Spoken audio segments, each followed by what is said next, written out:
Olá e boas-vindas ao Primeiros Capítulos, o podcast onde a gente lê e analisa. Isso mesmo, primeiros capítulos. Aqui a proposta é simples: mergulhar nas primeiras páginas de uma história, sentir o clima, as escolhas narrativas, os ganchos e conversar sobre o que esses começos revelam sobre o universo criado e, quem sabe, sobre nós também. Eu sou Anne Costa, escritora, professora de literatura, leitora compulsiva e hoje, no segundo episódio, vou ler um primeiro capítulo que conheço muito bem. Um capítulo que levou anos para chegar a essa versão. Estou falando do meu primeiro livro, Eva Vanguarda, que também é o primeiro livro de uma saga de 4 livros, em que acompanhamos Eva na sua graduação numa universidade estrangeira. A saga Eva está completa, então se você ainda não conhece meu trabalho, esse é o episódio para você. Vamos juntas?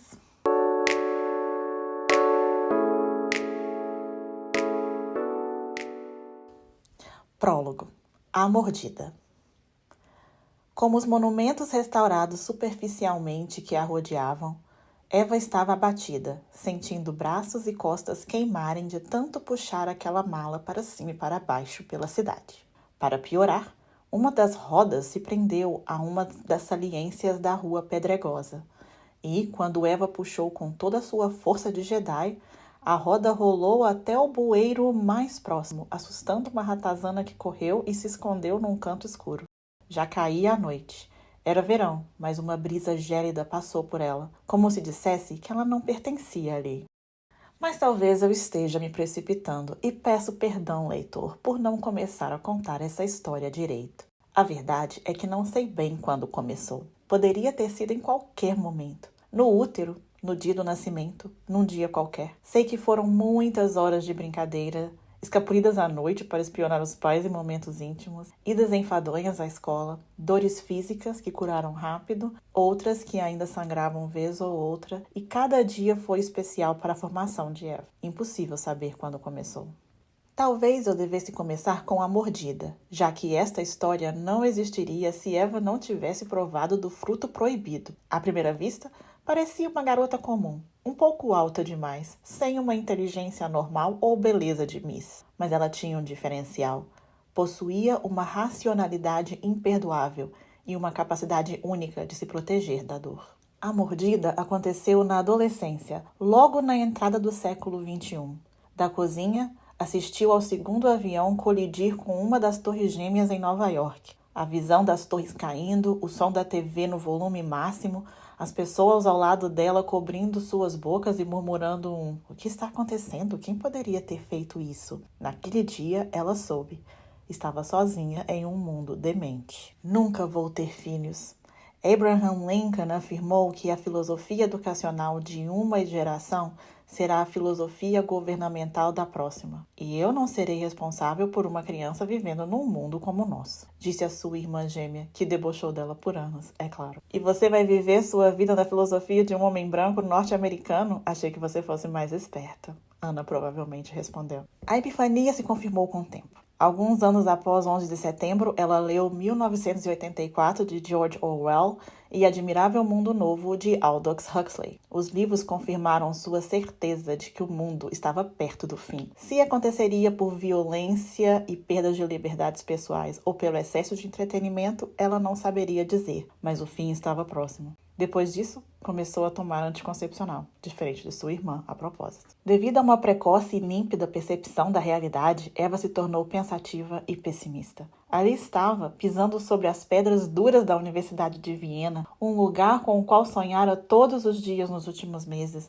mas não podia esboçar um sorriso. Não estava feliz. Afinal, aquilo não era o que queria. Talvez você, leitor, pense que Eva estava melancólica, pois deixara sua família e amigos para trás. Pode ser, mas a verdade é que ela não tinha muitos amigos. Talvez amasse a família, mas não é uma dessas que demonstra. A única coisa que eu tenho certeza que ela ama mesmo é música. Até pensou em fazer faculdade de música e aprendeu inglês cantando. Era fácil reconhecê-la pelo Converse sujo, o jeans marcando a calcinha grande, os óculos de grau e o headphone pendurado ao pescoço. Os sonhos não eram maiores do que ir para uma determinada universidade e assumir um entediante emprego público.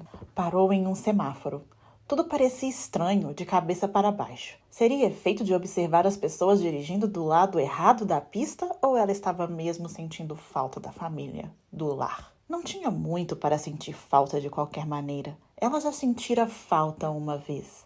E era bem diferente do sentimento que agora trancava seu sorriso. Aconteceu por volta dos 14 anos. Foi quando sentiu o primeiro sinal de que a vida percorria suas veias, o gosto irremediável e ardido da perda, a primeira decepção que faz nascer uma mulher. Pena que ela era jovem demais. A perda do pai foi um choque para Eva, sua irmã Ana e a mãe, Miriam, que de certo esperavam um divórcio. Mas não houve divórcio, briga na justiça pela guarda dos filhos ou um sequer adeus. Após uma reles discussão na cozinha, ele disse que ia comprar cigarros e nunca mais voltou. A mãe, por anos, ruminou insultos pela casa. Aquele maldito! Comeu, mastigou, reproduziu e cuspiu como se eu fosse um pedaço de carne podre. Desgraçado! Por que você simplesmente não morreu? Após os insultos, veio a melancolia. Ela recolocou o retrato do casamento na estante e por meses não saiu do sofá. A vida resumia-se a esperar e contemplar, enquanto o mundo girava. A esperança era a única coisa que a impedia de tirar a dor de seus pulsos com uma faca cega de cozinha. A esperança, a doída esperança de que um dia o homem alto, negro e garboso voltasse com um discurso ensaiado, alegando grandes arrependimentos e saudades.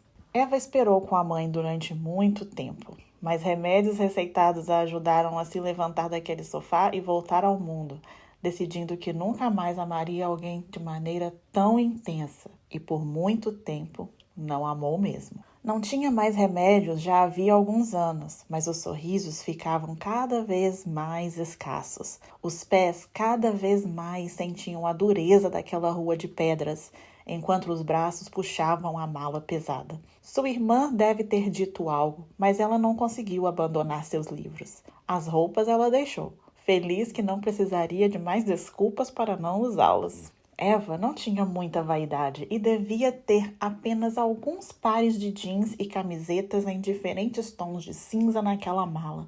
No ensino médio, enquanto as moças da turma dela se focavam em cabelos, roupas e unhas e os rapazes só pensavam naquilo, Eva se preocupava com a estupidez da sua geração. Uma geração sem guerras, sem ditadores, mas impossibilitada de formar opiniões, que apenas reproduzia frases montadas e sem contexto postadas em redes sociais. Uma geração que ria de tudo, sem ver a menor graça em nada, sem esboçar um sorriso. Uma geração que bebia Coca-Cola, tinha passado anos na escola, mas não mais conseguia ver o jogo sujo, as artimanhas políticas intermináveis, quiçá mudá-las. Uma geração que tinha tudo na ponta dos dedos e mesmo assim ansiava por mais, muito mais. Eva evitou a amizade com as moças e fez careta para os garotos, mas os seios cresceram rápido e ela acabou arrumando um namorado. Foi aos 15 anos. Junto do ímã, o primeiro namorado levou tudo, inclusive a infantil ideia de acreditar que um dia um príncipe compreensível, amável e com senso de humor apareceria montado sobre um cavalo branco no alto de uma colina, assim como uma leitura errada da obra de Jane Austen a fez acreditar. Outra percepção da realidade que veio cedo demais. Fim da primeira história de amor de Eva. O fato é que Eva não teve muita sorte no amor. Nem ela, nem sua irmã gêmea Ana.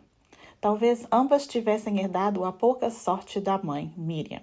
E se tinha algo que Miriam se arrependia de ter feito na vida, foi de engravidar do primeiro que apareceu no seu caminho. Mas essa é uma história para outro momento. Além de um homem saradinho, Eva sempre quis ir para a faculdade. E digo que ela foi, 2 vezes na verdade. Na primeira vez, tinha 17 anos. Fizera questão de cumprimentar todos os seus professores no primeiro dia de aula. Até conversou com os colegas sentados ao seu lado. Claro que não gostou de nenhum deles e nunca os considerou amigos. Seu primeiro ano de faculdade foi marcado não por festas e por amizades banais, mas por um estágio tedioso em teoria da literatura. E assim passaram os 2 primeiros semestres da vida acadêmica de Eva. entre leituras de livros irracionais e composição de artigos que ninguém lê. Mas a verdade é que Eva se divertia, decorando passagens marcantes de Grande Sertão Veredas. Alguma coisa naquelas palavras a fazia sentir, embora ela não soubesse bem o que sentia. Seu professor orientador fazia planos para o mestrado, listava possibilidades sobre o que ela poderia pesquisar, e Eva se deslumbrava com seu próprio talento. Mas logo notou que a crítica literária colocava empecilhos para quem sonhava em ser original. O terceiro semestre foi fadigoso. Tentou começar a escrever um livro, mas descobriu uma grande dificuldade em produzir metáforas e acabou desistindo. Também foi mais ou menos nessa época que seu segundo namorado a trocou por um modelo masculino. Eva achava que eles tinham coisas em comum e sentiu-se triste, pensando no que poderia ter sido. Sua única amiga se formou e se mudou para o Reino Unido para fazer doutorado quando Eva estava no 4º semestre. Esse também foi o período que Eva saiu do estágio, decidida a nunca mais ler um livro de teoria da literatura na vida. Até mudou de habilitação, decidida a se formar como bacharel em línguas e literaturas medievais, já que aquelas eram as únicas histórias que a faziam rir. Também foi o semestre quando as suas paqueras se descobriram bissexuais. Eva concluiu que suas oportunidades para romance se estenderiam e até tentou por um tempo. Lia Freud e Marx e reivindicava com a mãe evangélica que o heterossexualismo era uma construção social. Mas não durou muito e ela teve de aceitar a própria heterossexualidade. Isso levou Eva a almoçar com frequência na faculdade de engenharia. Digo que rendeu frutos. Um dia, um rapaz sentou-se ao seu lado. Papo vem, papo vai, ela o convidou para um cinema. Na semana seguinte, eles acabaram no motel. E o sexo salvou o 4º semestre de Eva de um desastre total. Nas férias, o namorado arrumou um emprego e comprou um carro do ano. Com o carro, vieram mais saídas à noite. Eva sempre pensava que eles se divertiam juntos. Mas o namorado achava que se divertia mais sem Eva. Ao observar seus amigos, ele percebeu que um futuro engenheiro motorizado era mais feliz solteiro. Eles acabaram terminando. Você, leitor, deve estar se perguntando se esse livro é um romance, um daqueles famigerados chick lit. Deliberadamente confesso, isso é um romance. As histórias mais admiráveis são grandes romances. Afinal, qual seria a graça de contar a história de Eva sem um pouco da paixão arrebatadora e da rebeldia de Romeu e Julieta, da obsessão de Bentinho e Capitô, ou até mesmo da impossibilidade de Riobaldo e de Adorim? Ah, leitor, se a vida fosse como a literatura, onde há um sentido no processo. Talvez assim, Eva saberia o que fazer quando atingiu aquela encruzilhada. Estava, afinal, solteira e sem perspectivas de arrumar um marido rico que lhe proporcionasse tempo para descobrir o que queria.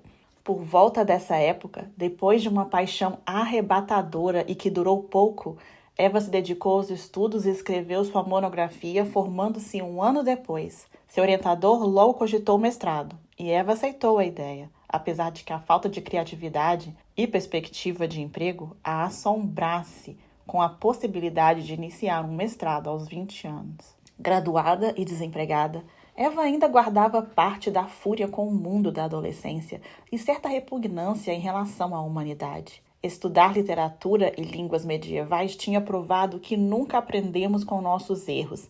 Então, qual era o propósito de tudo? Qual era o propósito de se ter um mestrado? Parecia que não sabia fazer nada. A crueldade da percepção de sua própria falta de experiência era devastadora. E foi assim que a ideia brotou. A ideia da fuga. Durante aquela epifania, sentou-se na cama e analisou sua situação. Concluiu rápido que estava solteira e destinada a viver uma vida miserável na pós-graduação. Também pensou nos engenheiros, embora soubesse que os motorizados queriam permanecer solteiros e aqueles que ainda não tinham carro era só uma questão de tempo.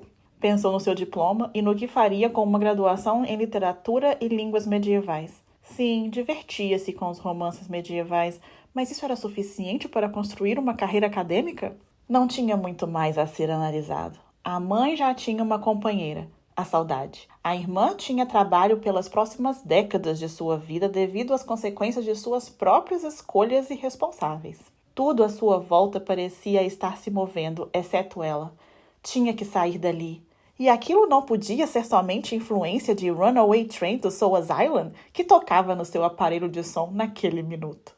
Já havia alguns anos desde que a mãe fizera a tal proposta, estudar na mesma universidade onde o pai e o avô paterno estudaram.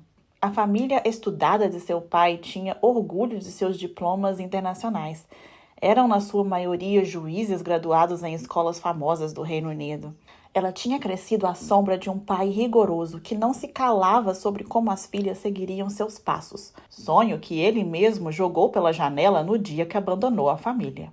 Aos 17 anos, decidindo se estudaria literatura ou música na faculdade, Eva tinha soltado fumacinha pelas narinas ao ouvir a palavra pai. Como a mãe podia sequer considerar algo assim? Mas agora a ideia não parecia tão ruim. Eva não sabia de onde o dinheiro vinha, não sabia muito sobre a cidade ou sobre a universidade. Não se importava que a mãe tivesse mentido sobre não ter notícia do pai desde que ele abandonara a família. Apenas sabia que tinha que sair dali. Que bom! Acredito que posso fazer isso acontecer e você vai ficar bem. Tem uma flexibilidade de moral que facilita as coisas, disse a mãe ao ouvir o apelo da filha corrompida pela solidão e pela desesperança. Miriam, religiosa, nascida e criada em Belo Horizonte, pouco poderia dizer sobre a ideia nada meticulosa de Eva. Pudera ela saber o que significava ter coragem para se aventurar por outros caminhos, caminhos que eram incertos, mas também instigantes. Eva também comentou sobre seus planos com a irmã gêmea. Ana, na opinião de Eva, vendera a alma aos 14 anos, quando ganhou um iPod e começou a ouvir Madonna com uma frequência assustadora. Aos 15, encenava voo com direito a coreografias constrangedoras e alegava sentir-se como uma virgem a cada namorado novo que tinha. Aos 16, já amamentava. Lá vem você com suas manias de grandeza. Você é mesmo cheia de si. E o que vai fazer lá? Estudar? Você é tão patética, Eva, que finalmente vai sair desse muquifo, cruzar o mundo e pra quê? Pra fazer a mesma coisa que faz aqui. E quem você acha que vai arcar com as suas extravagâncias? Você não está nem um pouco preocupada de que ele se ache no direito de se intrometer nas nossas vidas depois disso? Quer saber? Vá pra puta que te pariu, vá pro raio que te parta. Aqui na Inglaterra, no quinto dos infernos, você sempre será uma idiota. Por algum motivo, Eva não discordava da irmã. Porém, o que mais poderia aprender ali já tivera as 3 mais árduas e importantes lições da vida: o descontentamento, a desilusão e a perda. Mesmo sem inocência, quis embarcar naquela aventura. Queria ver o mundo com seus próprios olhos. Talvez, somente talvez, recuperar ou redescobrir o propósito de tudo o que a rodeava. Não era mais sobre ir para a faculdade. Era sobre procurar onde aquele propósito poderia estar. Aquele propósito que não tinha encontrado em lugar algum entre as serras de Belo Horizonte. E assim, caiu em um sono profundo, mas inquieto e que nada sossega. Aquele tipo de sono que antecipa as grandes mudanças. Para a análise de hoje, vou me focar em 3 pilares primordiais para a escrita desse prólogo. As escolhas narrativas que eu tomei, a caracterização da personagem Eva e vou falar um pouco da metalinguagem desse capítulo. Nesse prólogo, temos um narrador autoconsciente. Isso quer dizer que o narrador é em primeira pessoa, um personagem da trama. Essa personagem quebra a 4ª parede e se dirige diretamente ao leitor quando diz, logo no 2º parágrafo, peço perdão, leitor, por não começar a contar essa história direito. Essa foi uma das decisões que eu tomei em 2009, que foi um ano muito determinante para a conclusão dessa história.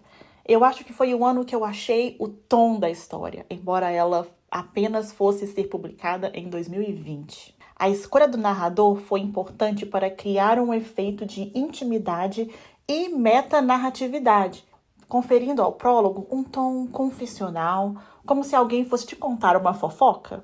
A escolha do narrador aconteceu junto da estrutura digressiva do prólogo.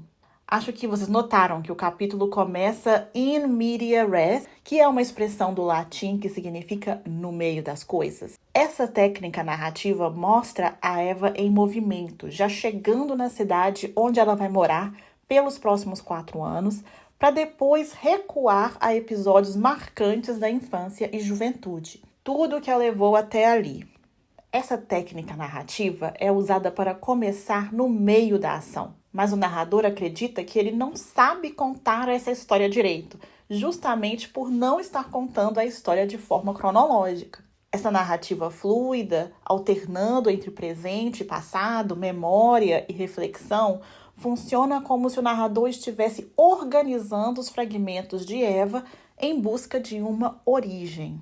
Claro que esta é uma pista de que essa história não vai ser tão linear quanto esperávamos. E não é mesmo. Logo no capítulo 3, tem uma volta no tempo de alguns anos para situar o leitor nos acontecimentos da trama. Outra decisão foi ancorar a narrativa em traumas. O prólogo do livro da Eva privilegia momentos de perda, desilusão e formação. A ausência do pai, o trauma do 11 de setembro, decepções amorosas, sugerindo que a protagonista se constrói sobre ruínas. Essas escolhas são para criar expectativas no leitor de que a história que se inicia é um romance de formação. O tom é um dos últimos elementos que foram escolhidos para essa narrativa, oscilando entre o cômico irônico e o melancólico filosófico.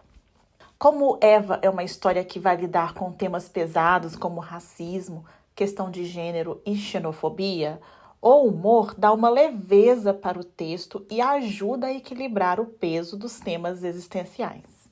Então vamos falar um pouco da personagem Eva. A personagem da Eva é reflexiva, desencantada, porém muito lúcida. Ela é alguém que amadureceu cedo demais, marcada por perdas e por uma percepção intensa do caos do mundo. E ela se sente sozinha num mundo doente. Então ela é uma figura melancólica e crítica, que observa a sua geração com certo desprezo e distância. Aí vem as contradições. Eva deseja amar, mas se protege do amor. Busca sentido, mas desacredita na sociedade. Sonha com universidade, mas se decepciona com os limites do saber institucionalizado. Então ela é uma personagem com dramas existenciais, com paradoxos, e toda a sua trajetória vai apenas reforçar isso.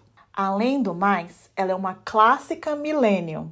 Isto é, Eva é uma jovem do início do século XXI, atravessada por eventos globais como o 11 de setembro, mudanças culturais e marcada por heranças familiares disfuncionais. E claro, não posso esquecer dos itens simbólicos que vão aparecer com frequência na narrativa, como a calça jeans, o Converse sujo e até a mala de uma roda só. E tudo isso ajuda a dar esse contorno visual à personagem e situá-la socioculturalmente. Por fim, o prólogo apresenta metáforas e imagens fortes, personificação e muita ironia. Esse prólogo foi escrito para mostrar os temas da formação, da solidão e da lucidez dolorosa de uma jovem mulher em um mundo em colapso. O uso de um narrador autoconsciente e a sobreposição de vozes criam uma densidade que prepara o leitor para um romance introspectivo, crítico, mas acima de tudo, humano. E se você gostou, eu te convido a continuar a ler essa história. A saga Eva está disponível em e-book pelo Kindle Unlimited e em físico pelas plataformas de venda online.